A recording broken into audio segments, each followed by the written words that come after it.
everybody? Happy Wednesday. Just kind of a little bit of a calm before the storm known as the divisional round. Joel Burrow behind the microphone, rocking and rolling here with you.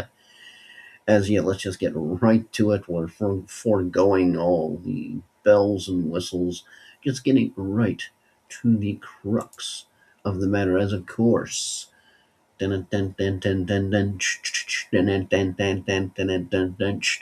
Top news breaking yesterday, of course.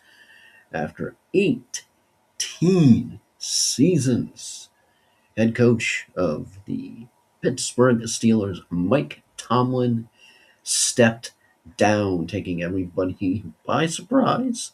Of course, they weren't going to can him, they weren't going to fire him because he looked at the contract details. He at least had one more year until they could or not offer him an option. But just Tomlin has earned so much of the respect, I think, from the Philly fan base, Philly, Pittsburgh. I got the P part right. The Pittsburgh fan base that, oh man, let me he decides when it was time to leave, and he decided it was time to leave, just like I decided to screw up which city I was talking about. It's Pittsburgh. I got the P part right. But yeah, Tomlin stepped down, and you had a feeling. You had a feeling after how brutally embarrassed the Steelers were. 175 total yards, 6 points off of two field goals, didn't even get a touchdown. And holy crap, Aaron Rodgers' last possible play as a quarterback in the NFL was going to be a pick flippin' six. Insane. But end of an era. Mike Tomlin stepping down. Listen to all sorts of the usual shows that I like listening to. Gracia Perna, Treat 5 Points, and just the general feeling. The general feeling is that Pittsburgh is going to have to go through a phase of absolute, total, complete suckiness. I'm not going to repeat what Perna said. Oh boy. Perna's Perna. But it is just you get ready for Tank Orama extended. Never mind getting to the playoffs. Never mind shooting for 9-8. Never mind yet another winning season. It's time for Tank Orama Pittsburgh special.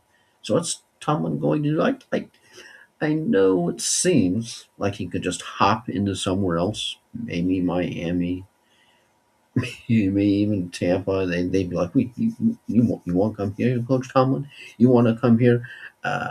Sorry, Todd, you out of here. We got Mike Tomlin, but he did say warmer environment. You can't get much warmer in the NFL, and then the Bucks or the Dolphins.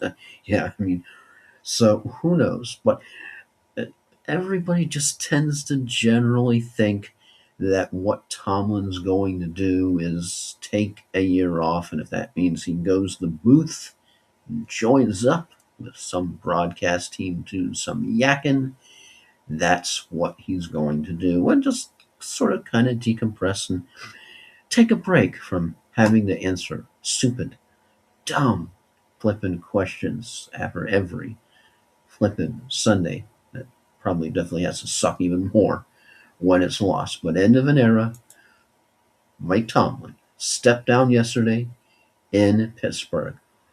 It's just going to be so weird seeing somebody else as head coach of the Pittsburgh Steelers. And who do I think it's going to be?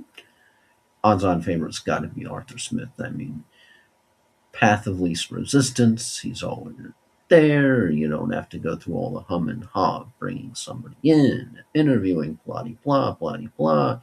Promote him, instant guarantee tank, and you're covered. All right, of course, then we go to some more firings. This week, OC Kevin Patullo. Eagles fans everywhere rejoice in unison. Yeah, And it was interesting warning. He may still be with the organization, but he is no longer OC. And that was the one thing that Eagles fans everywhere wanted. Patulo, you went bye bye. Yeah, oh well, another coordinator and gone assistant. Yeah, that would be one Ring Roman gone out of Charger land. Just Chargers offense. If you had Lad McConkey in any fantasy football leagues this year, oh my good God! Just all of a sudden, there are times that offense could round to a complete freaking halt. So yeah, he gone. So you have one, two. So that's two OCs gone bye bye, and then a little bit of trouble out there in Viking land. And Jordan Edison, no stranger trouble. Apparently in Miami, 3:46 a.m. in the morning, arrested for trespassing. So yeah, it's a misdemeanor. So I doubt anything big other than maybe a fine or a finger wagging and finger scolding. Don't do this again. You have a track record, young man. Just Jordan S. just can't seem to stay out of trouble, can he? Of course, with the kind of year the Vikings have had, you can't blame him, and it was only trespassing, so nothing bad happened. So hopefully, it's just sort of okay. We'll dust this under the rug and let's go. But yeah, we have. So it was going to be a short one. It's going to be a short one. But yeah, we've got some games this weekend. Oh yeah, we got some games. So let's get right to the picks. As yeah, we're starting off in the first game. First game, I'm just gonna go ahead. I'm gonna go ahead. Boom, 1, 2, 3, 4. Give you the picks. Give you my reasons, and boom.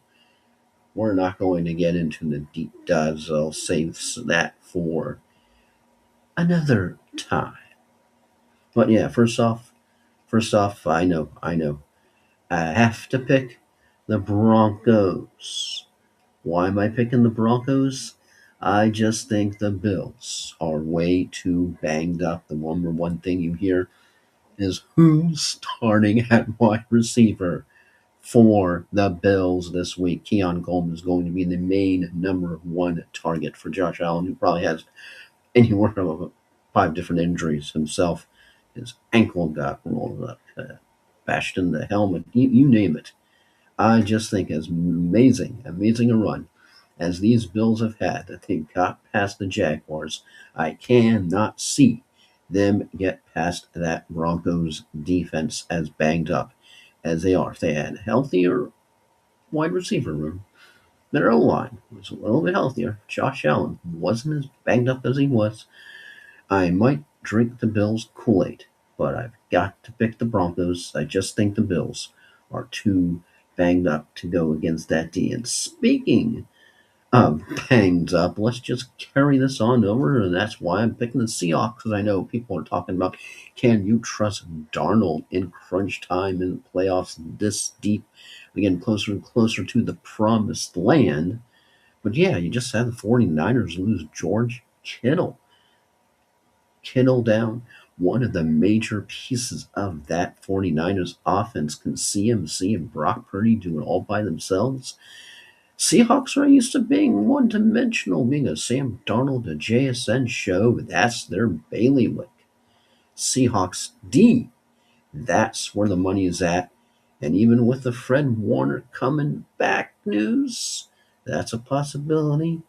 I've got to pick the Seattle Seahawks to win this third meeting, even though 49ers are chomping at the bit. Got to pick those Seahawks. Ooh, yeah. Then you've got the Patriots and the Texans. Oh, and we just saw the Texans absolutely dismantle the poor Steelers. But not only do the Pats have the better offense, what's the condition of one Nico Collins? And if you take Nico Collins away from those Texans, how badly does that hamper C.J. Stroud, who, even with Nico Collins against, uh-huh, against those Steelers, sometimes didn't exactly look super himself. So yeah, got to pick Patriots. I just think that's the one question. If you don't have Nico Collins, how much does that hamper C.J. Stroud? And the Patriots have the better offense. Texans have the better defense, no question about it. But the Patriots have the better offense. But this will be a real, honest test to once again see, because Patriots have been criticized all year long. Like, oh, they played. Who they played? Okay, time for them to put up or shut, and I think they put up this time and stun everybody, especially the Texans. And finally, oh man, you got the Bears and you got the Rams locking up at Soldier Field, where it's going to be chilly enough to be in the negatives because of the wind chill. And I just tend to think the weather favors the Bears. Look at Matthew Stafford, how he has played some of these mixed weather games. And it's definitely going to be mixed with a lot of cold, mixed with some snow. How banged up is Devontae Adams after he took that where did that truck come from hit the wild card round? And if you don't have both sides, you don't have Puka Nacua and Devontae Adams, both at 100%, both locked and loaded, ready to go against this Bears team. I'm just picking the Bears. I know the Rams are tough. They've had themselves an unbelievable year, but I just think it is time. It is time for the Bears to bear down one more time. And for my final thought, as I said, it was just going to be a super quick one. As just wanted to rock and roll. It's Wednesday, getting closer to the divisional round. Go Bolts, but when the Lightning are doing that, well, just absolutely buried with Mike Tomlin's retirement, stepping down.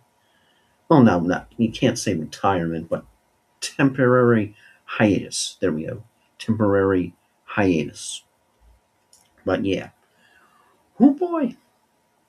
So those are my picks. We'll see. You never know. It's one of the best things about this whole flipping year. Could be right, could be totally wrong, because every single team out there, I think, has a legit chance going all the way. It's great, great. And of course, final thought, I just absolutely love, and the heartbreak of how George Kittle, of course, ended up leaving in the wild card round, which absolutely sucks after how he battled back. You actually have one of the owners giving him a bottle of medicinal tequila to help deal with the pain. And I can imagine he probably ended up consuming it all in a pretty short amount of time. But that's just been my favorite story of this cycle. I know you've got the reporter absolutely praising Coach Cohen. That's up there. You've got Ravens owner, just, I mean, absolutely, blunt and down to earth. And you're going, that's a billionaire? Really? Cool. But my favorite story. Yeah, I got Aaron Rodgers being a little bit on the salty side. But my favorite story definitely has to be one of the 49ers owners getting George Kittle some flippin' tequila after he tore his Achilles. Yeah. And, and there he goes again.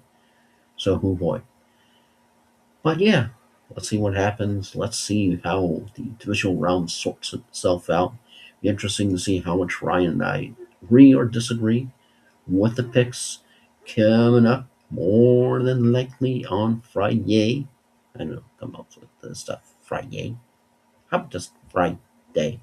That's like right up there with Secret Wild Card Weekend. Yeah. Anyway, just wanted to do a quick one. Sans theme song, sans any other bells and whistles, but just wanted to do some yakking, get on out there and get to do it. So, boom. There you go. There are my picks, rocking and rolling. Jordan has in trouble again. What a shock. Chargers OC gone. Eagles OC gone. Eagles Nation rejoices. And of course, after 18 seasons, head coach Mike Tomlin steps down. The true end of an amazing era in Pittsburgh. And I, Joel Verlin.